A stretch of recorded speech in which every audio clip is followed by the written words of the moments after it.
अस्सलाम वालेकुम नाजरीन, आप देख रहे हैं JN न्यूज़ और मैं हूं आपकी होस्ट रुबीना चौधरी। सबसे पहले नजर डालते हैं आज की अहम खबरों पर।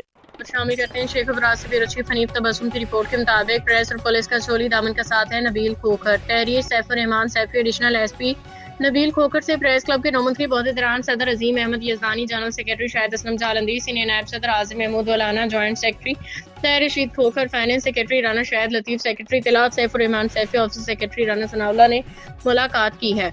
और एडिशनल SP नबील खोखर ने प्रेस के नौमंतखी बहुत दौरान को कामयाबी पे मुबारकबादी ने ख्वाहिशात का इजहार किया। एडिशनल SP नबील खोखर ने वफ्द से गुफ्तगू करते हुए कहा कि प्रेस और पुलिस का चोली दामन का साथ है, मुआशरे से बुराइयों के खात्मे और शहरियों के जान माल के तहफ़्फ़ुज़ में साफियों का किरदार कलीदी है। जिला शेखुपुरा को अमन अमान की सूरत हाल को यकीनी बनाने के लिए पुलिस तमाम दस्तियाब वसाइल बरूए कार ला रही है। ताहम इस मिशन में मीडिया का मुस्बत ताउन इंतहाई ज़रूरी है। वफ़द ने भी एडिशनल SP नबील खोखर को अवामी मसाइल से आगाह किया और जिला पुलिस की कारकर्दगी को बेहतर बनाने के लिए अपनी मुकम्मल हिमायत का यकीन दिलाया।